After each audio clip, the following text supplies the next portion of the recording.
Hello. Um, Sorry that you had to miss the Costa Rica meeting, but here's what we talked about so you can not miss anything. First, we played a game to talk about some different situations. And these are all the things we talked about in this meeting. So I'm going to get you a piece of paper that has kind of a list of to-dos. It also has a post-it note on it. Any questions you have, either email to me, put on the post-it, get back to me, send me a remind, whatever. I'll answer however I get them. This is a video which isn't going to play as I'm recording, so I'm going to skip it, but I'll post it with this slideshow so you can watch it after if you want.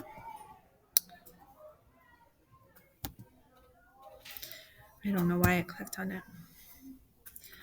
And then we do have our official dates for this trip, which is amazing. We are traveling on June 11th through the 20th. So those are our official dates. You can go ahead, put them in your calendar, mark them down. Okay, so these are our official dates. Mark them down, tell everyone. Here are all the places we're going. You have this information on the EF page and in the little flyers you've had. If you want another flyer, let me know. I can give you one. If something happens and you do get COVID while on the trip, EF will cover your hotel. They'll take care of meals. If you're a minor, they will send your parents in to you. And I am going to ask for a copy of your COVID card if you are vaccinated. Being vaccinated is not currently a requirement for EF or to get into Costa Rica, but I want it just in case something does happen if you do get sick, because I think vaccination status might affect your quarantine. So I want it just as a backup in case you get sick while we're on tour. But like I said, currently there's no vaccination or testing requirement to get into or out of Costa Rica or to fly with EF either. If you have not already, submit your passport ASAP. Double check your name on your passport and EF. Make sure it's perfectly the same. It's super expensive to fix later, so you want to make sure it's perfect now.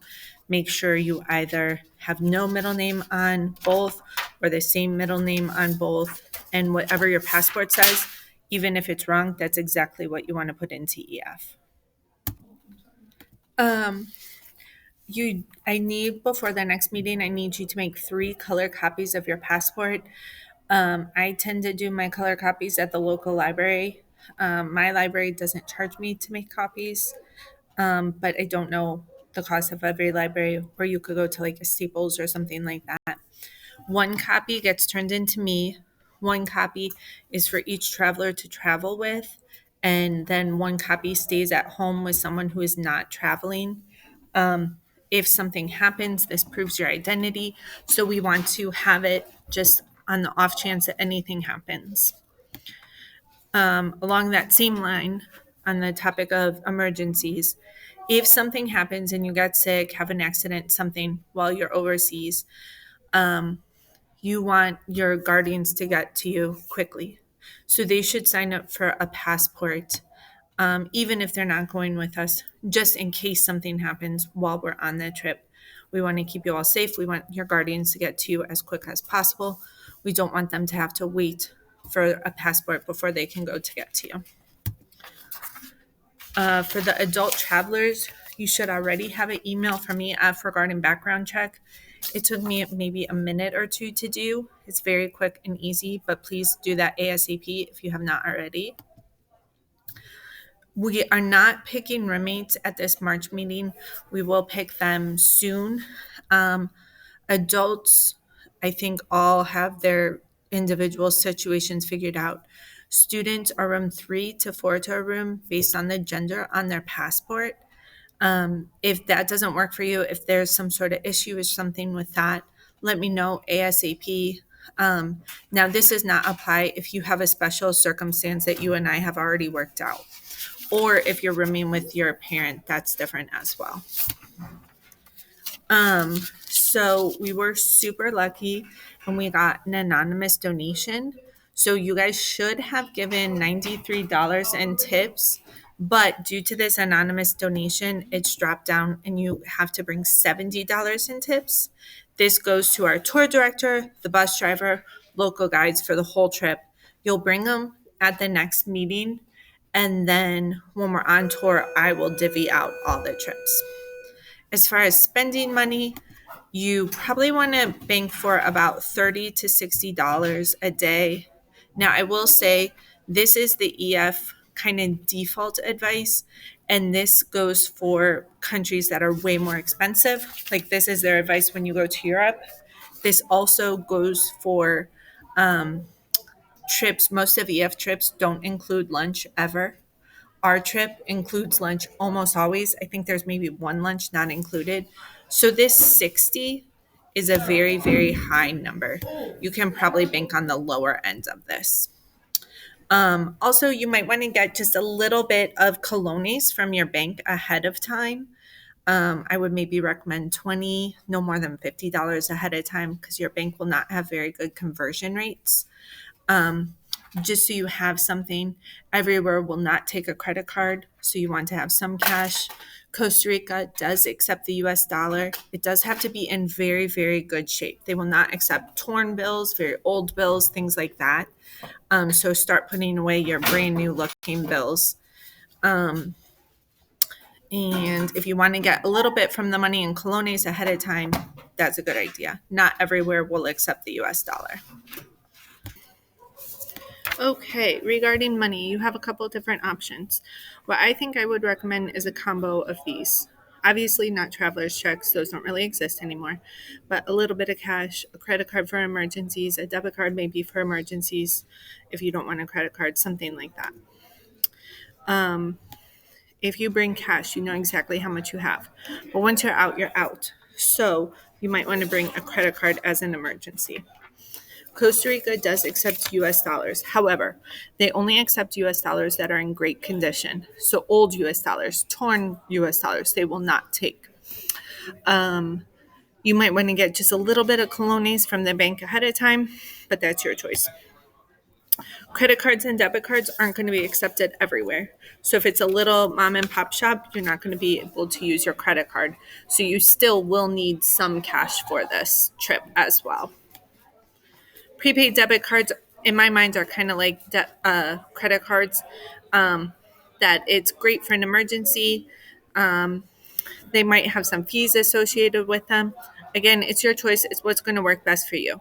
I personally recommend a combination of credit cards for emergencies or like some usage, and cash or credit cards and debit cards for emergencies, just so you have a backup method.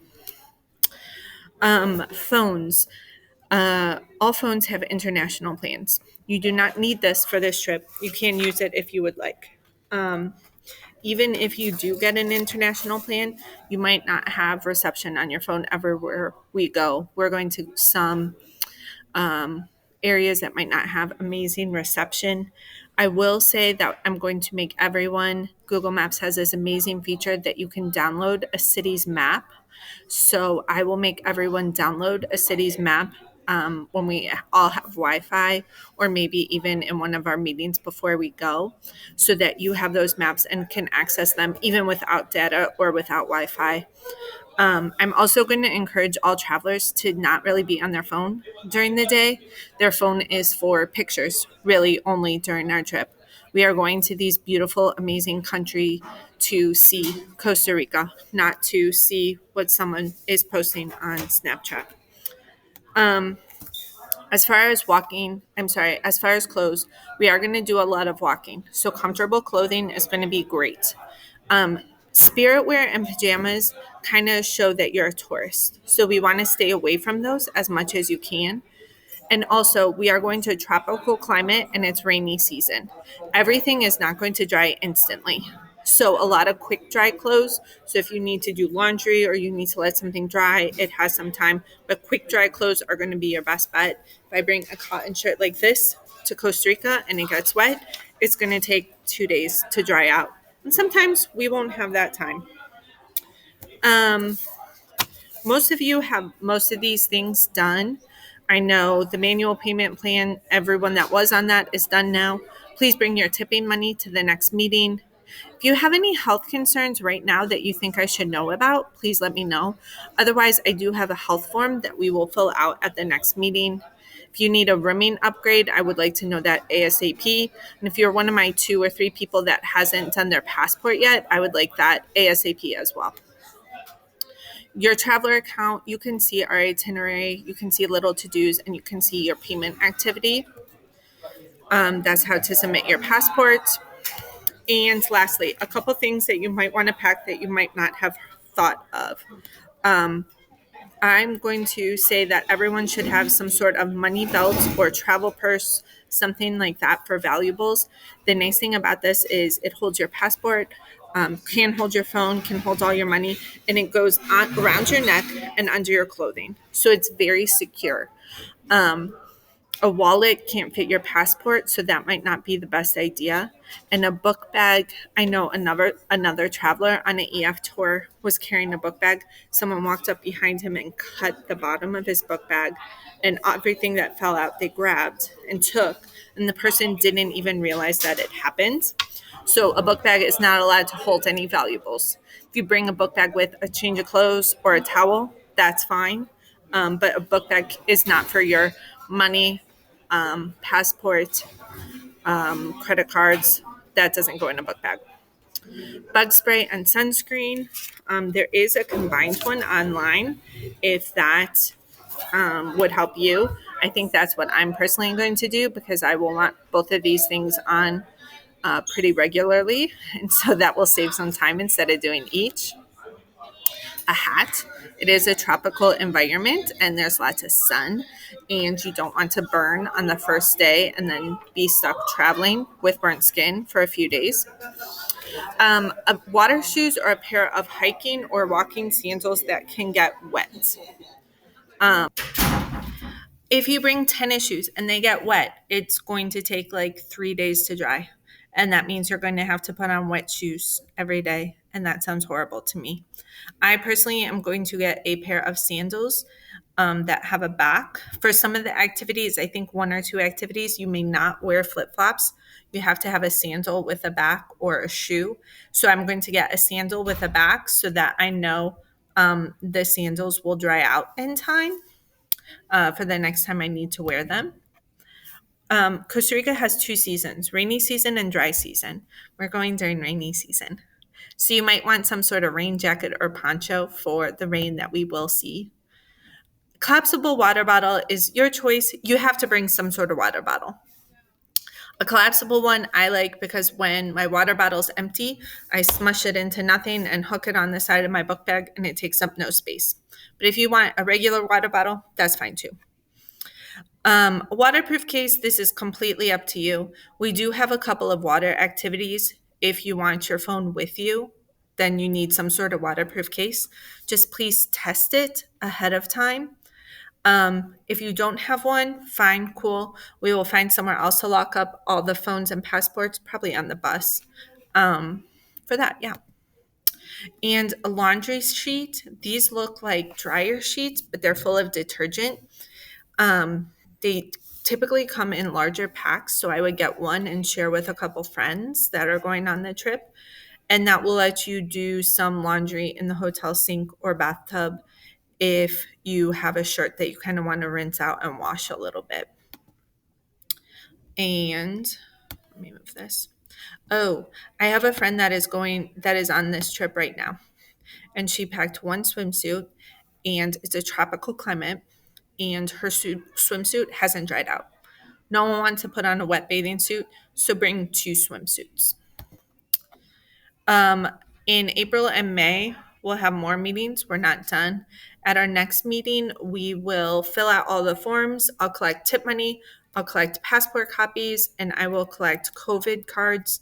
Again, vaccination is not required. It's just in case something happens and you get sick, I want to use it to lessen perhaps your quarantine. And then we'll have another meeting in May when I have all the info about flights, hotels, all of that. And that's it. I will give you this. This is kind of just all of our to-dos. So I would like you to look it over and start working on this. It is your goal to try and fill out this before our next meeting. As always, let me know if you have any questions. Thanks.